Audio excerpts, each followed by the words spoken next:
ना उधर कर ले।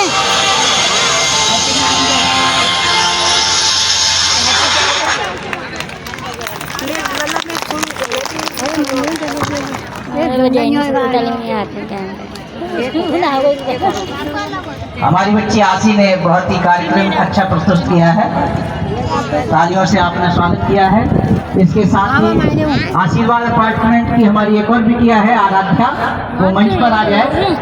आरंभ है प्रचंड गीत पर, वो अपना नृत्य प्रस्तुत करेगी और इन सांस्कृतिक कार्यक्रमों के माध्यम से हिंदू संस्कृति का हमें परिचय मिलेगा। साहित्य समाज का दर्पण होता है, तो हम आराध्या का नृत्य देखेंगे।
हवस नहीं किसी पे कोई वश नहीं, क्या जिंदगी है ठोकरों में मार दो।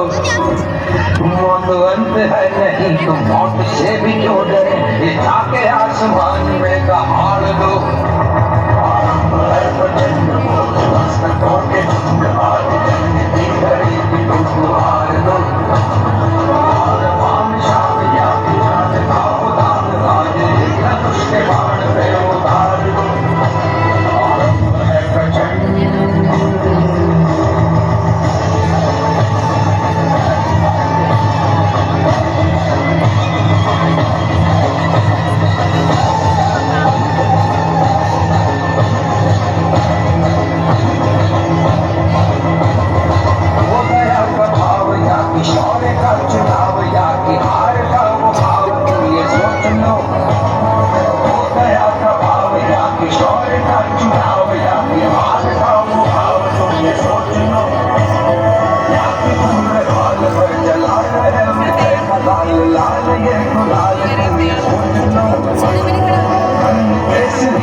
कवि की कल्पना में जिंदगी हो प्रेम की, तो उस कवि को आज आज फूल भी रगों में आज आग की लपट तुम बखार दो। मम्मा मैं ये बोल के लाई यहाँ पे कि हनुमान मंदिर के पास, हनुमान मंदिर में हो रहा है, लेकिन हनुमान मंदिर बने हनुमान मंदिर के पास हो रहा है। भैया वगैरह नहीं आए हैं, हम ही आए हैं बस, पापा ड्यूटी गए हैं।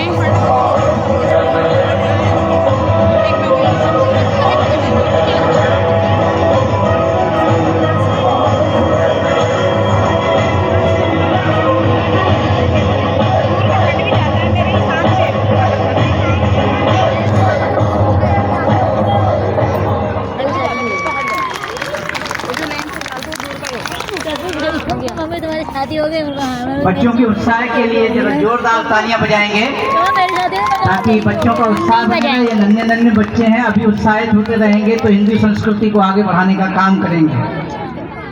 पूरे भारत को समग्रता के लिए एक लाने के लिए अभी आपके समक्ष उत्तराखंड से एक गीत प्रस्तुत होने वाला है। तो उत्तराखंड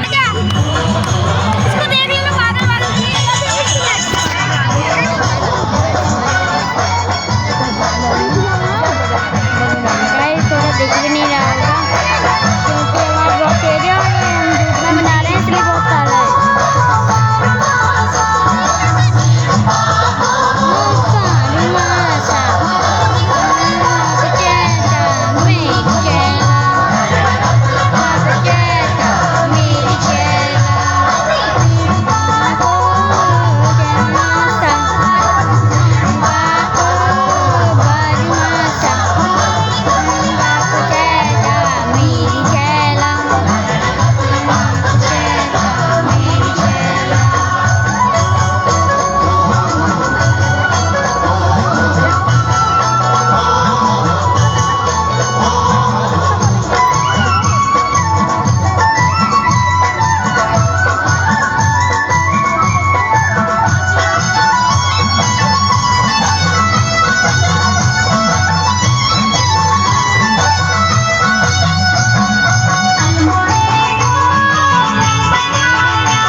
संपूर्ण भारत की छवि हमें मिलती रहे और हमारा विचार मंथन भी चलता रहे। तो उस विचार मंथन के लिए हमारे मंच पर बैठे आचार्य श्री भैया जी महाराज से मेरा आग्रह है कि वो अपना आशीष वचन हमें प्रदान करें और हिंदू संस्कृति को बढ़ाने के लिए कैसे कार्य किया जाए इस पर दृष्टि डालें। जय हिंद का झंडा है।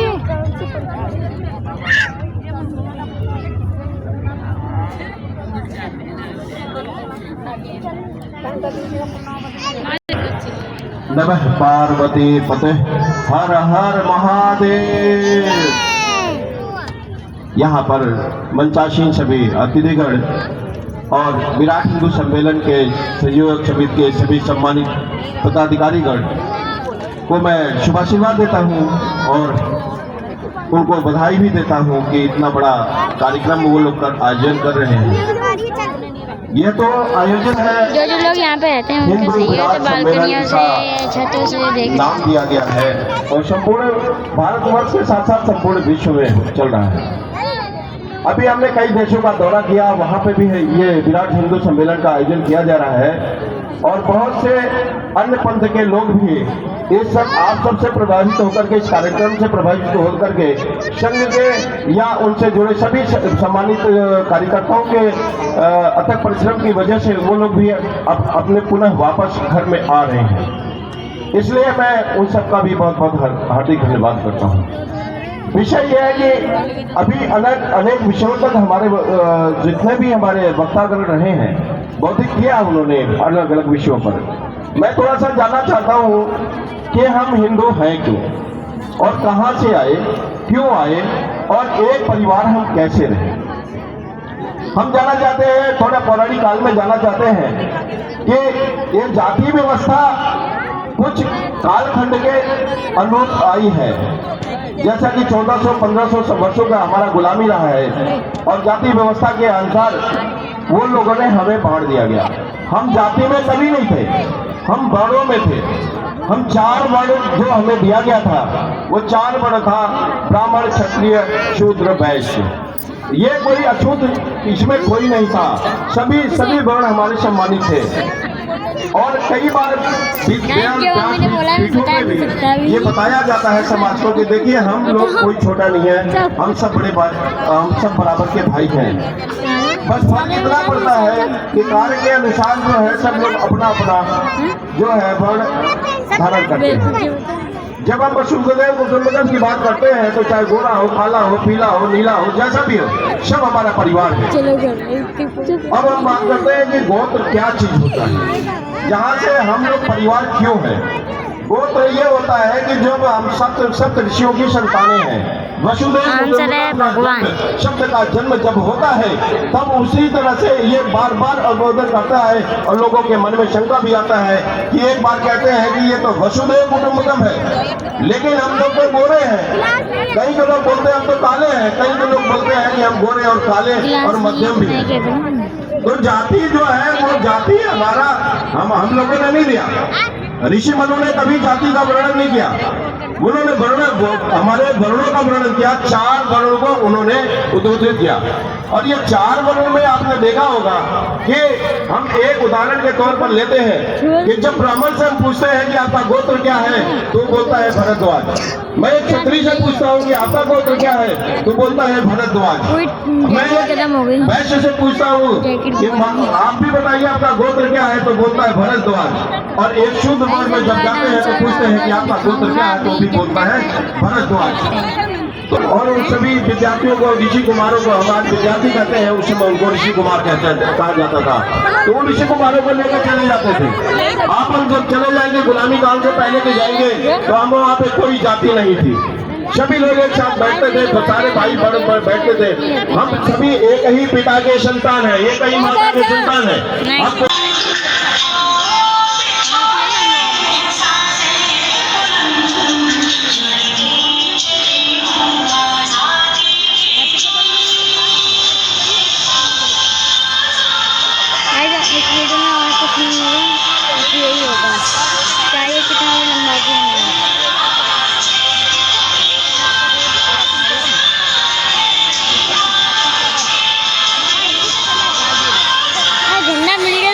डंडा उधर कर ले।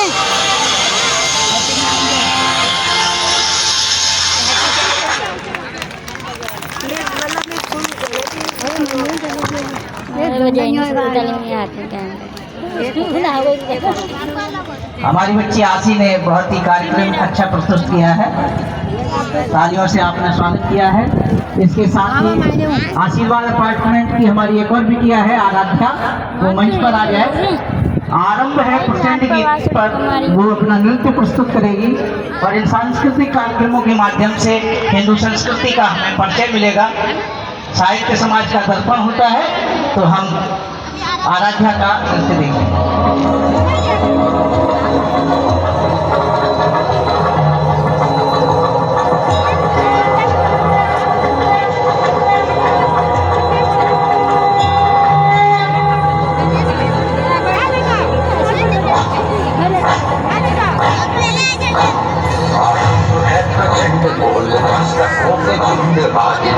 की घड़ी कि तुम हार दो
बस नहीं, किसी पे कोई वश नहीं, क्या जिंदगी है ठोकरों में मार दो।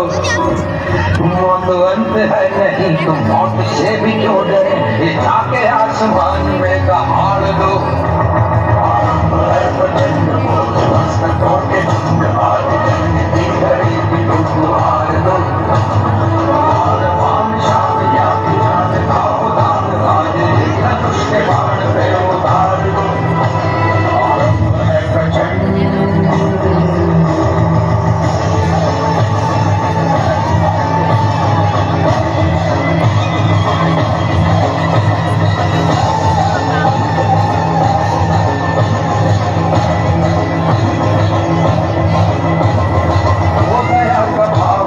शौर्य का चुनाव या कि हार का वो भाव, तुम ये सोच लो।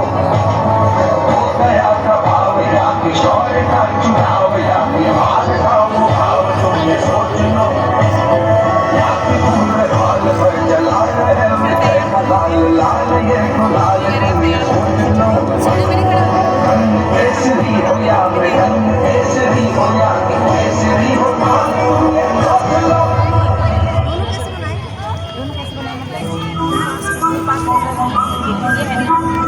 उस कवि की कल्पना में जिंदगी हो प्रेम की, तो उस कवि को आज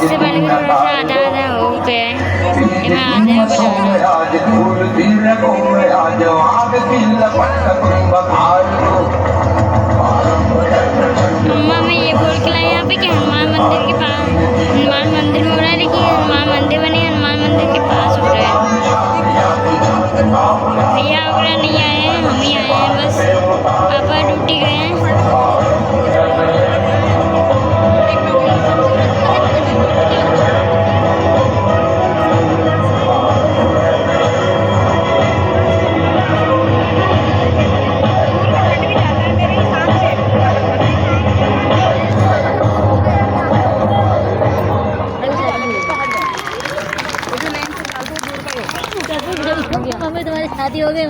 बच्चों के उत्साह के लिए जरा जोरदार तालियां बजाएंगे ताकि बच्चों का उत्साह बने। ये नन्हे नन्हे बच्चे हैं, अभी उत्साहित होते रहेंगे तो हिंदू संस्कृति को आगे बढ़ाने का काम करेंगे। पूरे भारत को समग्रता के लिए एक चित लाने के लिए अभी आपके समक्ष उत्तराखंड से एक गीत प्रस्तुत होने वाला है। तो उत्तराखंड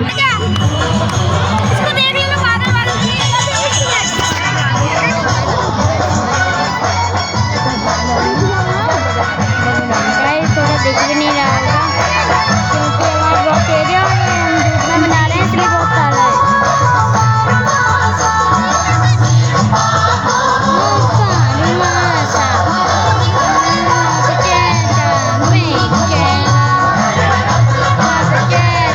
मेरी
संपूर्ण भारत की छवि हमें मिलती रहे और हमारा विचार मंथन भी चलता रहे।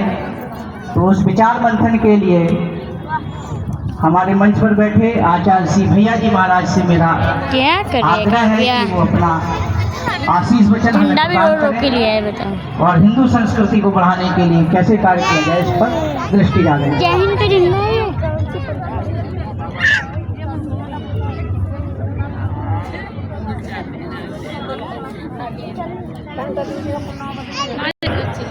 नमः पार्वती फतेह, हर हर महादेव। यहाँ पर मंचासीन सभी अतिथिगण और विराट हिंदू सम्मेलन के संयोजक समिति के सभी सम्मानित पदाधिकारीगण को मैं शुभाशीर्वाद देता हूँ और उनको बधाई भी देता हूँ कि इतना बड़ा कार्यक्रम वो लोग आयोजन कर रहे हैं। ये तो आयोजन है जो लोग यहाँ पे रहते हैं उनके से, ये तो बालकनियों से, छतों से देख नाम दिया गया है और संपूर्ण भारतवर्ष के साथ साथ संपूर्ण विश्व में चल रहा है। अभी हमने कई देशों का दौरा किया, वहाँ पे भी ये विराट हिंदू सम्मेलन का आयोजन किया जा रहा है और बहुत से अन्य पंथ के लोग भी ये सब आप सबसे प्रभावित होकर के, इस कार्यक्रम से प्रभावित होकर के संघ के या उनसे जुड़े सभी सम्मानित कार्यकर्ताओं के अथक परिश्रम की वजह से वो लोग भी अब अपने पुनः वापस घर में आ रहे हैं। इसलिए मैं उन सबका भी बहुत बहुत हार्दिक धन्यवाद करता हूँ। विषय यह है कि अभी अनेक विषयों तक हमारे जितने भी हमारे वक्तागण रहे हैं बौद्धिक किया उन्होंने अलग अलग विषयों पर। मैं थोड़ा सा जानना चाहता हूँ कि हम हिंदू हैं क्यों और कहाँ से आए, क्यों आए और एक परिवार हम कैसे रहे। हम जानना चाहते हैं, थोड़ा पौराणिक काल में जानना चाहते हैं कि ये जाति व्यवस्था कुछ कालखंड के अनुरूप आई है। जैसा कि 1400-1500 वर्षों का हमारा गुलामी रहा है और जाति व्यवस्था के अनुसार वो लोगों ने हमें बांट दिया गया। हम जाति में कभी नहीं थे, हम वर्णों में थे। हम 4 वर्ण जो हमें दिया गया था वो 4 वर्ण था, ब्राह्मण, क्षत्रिय, शूद्र, वैश्य। ये कोई अछूत इसमें कोई नहीं था, सभी वर्ण हमारे सम्मानित थे। और कई बार ये बताया जाता है समाज को कि देखिए हम लोग कोई छोटा नहीं है, हम सब बराबर के भाई हैं। बस फर्क इतना पड़ता है कि कार्य के अनुसार जो है सब लोग अपना अपना जो है वर्ण धारण करते हैं। जब हम वसुदेव कुटुंबकम की बात करते हैं तो चाहे गोरा हो, काला हो, पीला हो, नीला हो, जैसा भी हो, सब हमारा परिवार है। अब हम बात करते हैं कि गोत्र क्या चीज होता है, जहाँ से हम लोग परिवार क्यों है। गोत्र ये होता है कि जब हम सप्त ऋषियों की संतानें हैं, वसुदेव भगवान शब्द का जन्म जब होता है तब उसी तरह से ये बार बार अवबोधन करता है और लोगों के मन में शंका भी आता है कि एक बार कहते हैं कि ये तो वसुदेव कुटुंबकम है, लेकिन हम लोग तो गोरे हैं। कई के लोग बोलते हैं हम तो काले हैं, कई के लोग बोलते हैं कि हम गोरे और काले और मध्यम भी हैं। तो जाति जो है वो जाति हमारा हम लोगों ने नहीं दिया। ऋषि मनु ने कभी जाति का वर्णन नहीं किया, उन्होंने हमारे वर्णों का वर्णन किया। 4 वर्णों को उन्होंने उद्धृत किया और ये 4 वर्णों में आपने देखा होगा कि हम एक उदाहरण के तौर पर लेते हैं कि जब ब्राह्मण से हम पूछते हैं कि आपका गोत्र क्या है तो बोलता है भरद्वाज। मैं एक क्षत्रिय से पूछता हूँ कि आपका गोत्र क्या है तो बोलता है भरद्वाज। मैं वैश्य से पूछता हूँ कि आप भी बताइए आपका गोत्र क्या है तो बोलता है भरद्वाज। और एक शुद्ध वर्ग में जब जाते हैं तो पूछते हैं कि आपका गोत्र क्या है तो भी बोलता है भरद्वाज। और उन सभी विद्यार्थियों को, ऋषि कुमारों को हमारे विद्यार्थी कहते हैं, उस समय उनको ऋषि कुमार कहा जाता था। तो उन ऋषि कुमारों को लेकर चले जाते थे। आप हम जब चले जाएंगे गुलामी काल से पहले के जाएंगे तो हम वहाँ पे कोई जाति नहीं थी, सभी लोग एक साथ बैठते थे, सारे भाई बड़े बैठते थे। हम सभी एक ही पिता के संतान है, एक ही माता के संतान है।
हेलो